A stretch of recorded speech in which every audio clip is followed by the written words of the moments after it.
Hello po mga brother and sisters. Dito po kami ngayon sa bukid.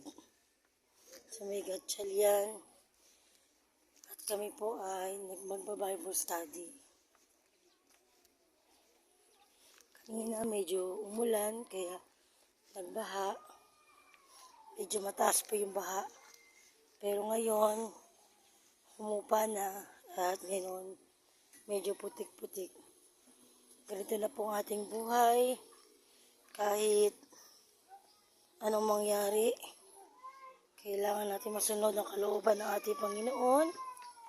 Ayan.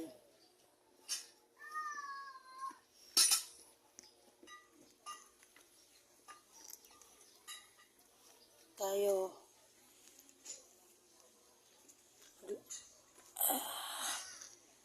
Hello, magandang hapon. Ayan. Ito tayo. Ayan. Yes. Ayan. Ito na yung bahay. At narito kami upang share po sa inyo ang salita ng Panginoon. Okay na po ba sa inyo? Kahit mga 3 minutes or 5 minutes. Salamat po. Ako po si Pastor Sam. Hello. Ano po pangalan natin, sister? Kim po. Kim. Hello, Kim. Hello. Salamat po sa Sister Gandang Kim. hapon. Binigyan mo po ng pagkataon upang ibahagi po sa inyo ang salita ng Panginoon. So, ang salita ng Sister Panginoon, Kim. hindi mo natin ibabagi sa inyo ngayon ay tungkol dito sa kaligtasan. Oh, pero bagong lahat, manalangin po tayo. Sister Kim. Panginoon, patuloy kami nagpapasalamat sa kabutihan sa aming buhay. Sapagat sa oras na ito, Panginoon, dinala mo kami sa tahanan ito sa pamumunan ng Sister Kim.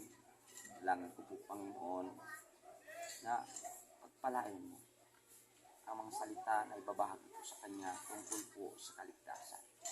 And sa ganun, Panginoon, ito'y may sa buhay ni Kim. Pagdating ng takdang panahon, yung napakagandang pangako mo, ang buhay ng lahat. Siya po ang mag-benediction.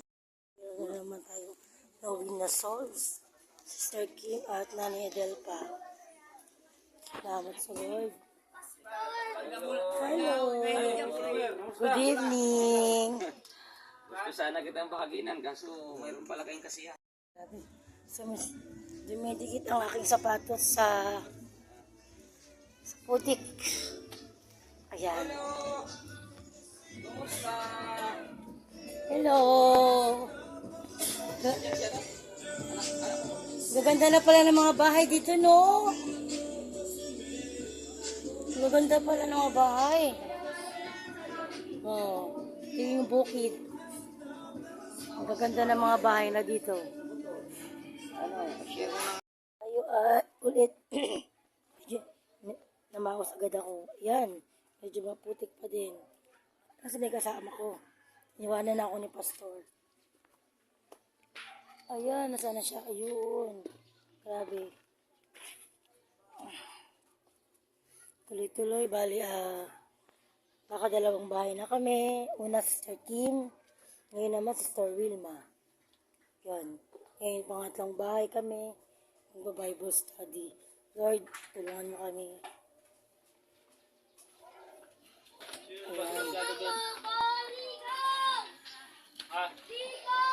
Medyo maputik na talaga dito sa bukid. Pero maraming tao dito. Maraming sa salita ng ating Panginoon. Yan. Ito naman tayo. Next view.